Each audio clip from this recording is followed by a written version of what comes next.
Assalamualaikum warahmatullahi wabarakatuh. Kami dari kelompok 4 akan menjelaskan tentang persatuan dan kesatuan pada masa Orde Lama pada tanggal 5 Juli 1959 sampai 11 Maret 1966. Perkenalkan, nama saya Nandazia Melani. Perkenalkan, nama saya Nabila.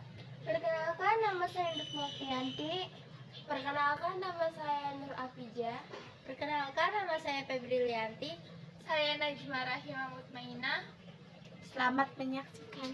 Bentuk negara Indonesia pada masa Orde Lama tahun 1959 hingga 1966 adalah negara kesatuan yang terdiri dari berbagai provinsi, kota, dan daerah otonom.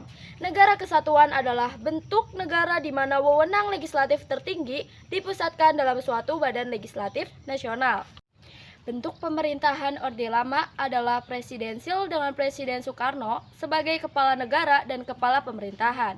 Bentuk pemerintahan presidensil adalah bentuk pemerintahan di mana presiden dipilih secara langsung oleh rakyat dan tidak bertanggung jawab kepada parlemen. Sistem pemerintahan Indonesia pada masa Orde Lama adalah demokrasi terpimpin yang berlangsung dari tahun 1959 hingga 1966, di mana presiden memiliki kekuasaan yang besar dan tidak terbatas oleh parlemen atau konstitusi.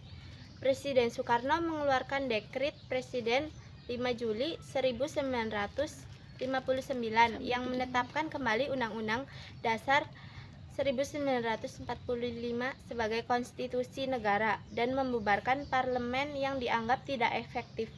Presiden Soekarno juga mengembangkan konsep Nasakom, nasionalisme, agama, dan komunisme sebagai dasar ideologi bangsa. Sistem pemerintahan demokrasi terpimpin memiliki beberapa ciri-ciri, yaitu 1. Presiden merupakan kepala negara dan kepala pemerintahan yang dipilih secara langsung oleh rakyat. 2. Kabinet dibentuk oleh presiden dan tidak bertanggung jawab pada parlemen. 3. Kekuasaan legislatif dipegang oleh Dewan Perwakilan Rakyat (DPR) yang ditunjuk oleh presiden dari berbagai golongan dan organisasi. Undang-Undang Dasar yang berlaku pada masa Orde Lama adalah Undang-Undang Dasar 1945 yang ditetapkan kembali oleh Presiden Soekarno pada tahun 1959 setelah sebelumnya diganti oleh UUDS 1950 dan UUD 1950. Undang-Undang Dasar 1945 adalah konstitusi pertama yang disusun oleh Badan Penyelidik Usaha-Usaha Persiapan Kemerdekaan Indonesia atau disingkat menjadi BPUPKI dan ditetapkan oleh Panitia Persiapan Kemerdekaan Indonesia yaitu PPKI pada tanggal 18 Agustus 1945 mengandung nilai-nilai Pancasila sebagai dasar negara. Undang-Undang Dasar 1945 memiliki beberapa ciri-ciri, yaitu yang pertama, Undang-Undang Dasar 1945 bersifat singkat, sederhana, dan fleksibel, sehingga dapat menyesuaikan dengan perkembangan zaman dan kebutuhan bangsa. Yang kedua, Undang-Undang Dasar 1945 bersifat integralistik, yaitu mengutamakan kepentingan negara dan bangsa di atas kepentingan individu atau golongan. Dan yang ketiga, Undang-Undang Dasar 1945 bersifat demokratis, yaitu mengakui kedaulatan rakyat yang dilaksanakan oleh MPR sebagai lembaga tertinggi negara. Kabinet yang dibentuk pada tanggal 9 Juli 1959 dinamakan Kabinet Kerja yang terdiri atas Kabinet Inti, yang terdiri atas seorang Perdana Menteri yang dijabat oleh Presiden dan 10 orang menteri.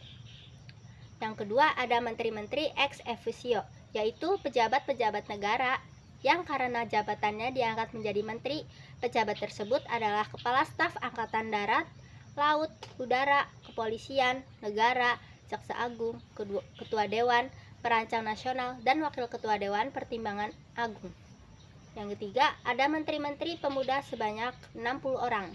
Pelaksanaan pemerintahan pada periode ini, meskipun berdasarkan Undang-Undang 1945 tetapi kenyataannya banyak terjadi penyimpangan terhadap Pancasila dan Undang-Undang 1945. Berikut ini adalah beberapa penyimpangan selama pelaksanaan demokrasi terpimpin. Yang pertama yaitu membubarkan DPR hasil pemilu dan menggantikannya dengan membentuk DPR gotong royong atau biasa disebut juga dengan DPR-GR yang anggotanya diangkat dan diberhentikan oleh presiden. Yang kedua, membentuk MPR sementara yang anggotanya diangkat dan diberhentikan oleh presiden. Yang ketiga, penetapan Insinyur Soekarno sebagai presiden seumur hidup oleh MPRS. Dan yang keempat, membentuk Front Nasional melalui penetapan Presiden nomor 13 tahun 1959 yang anggotanya berasal dari berbagai organisasi kemasyarakatan dan organisasi sosial politik yang ada di Indonesia. Yang kelima, terjadinya pemerasan dalam penghayatan Pancasila. Pancasila yang berkedudukan sebagai dasar negara dan pandangan hidup bangsa diperas menjadi 3 unsur yang disebut Trisila. Kemudian Trisila ini diperas lagi menjadi 1 unsur yang disebut Ekasila.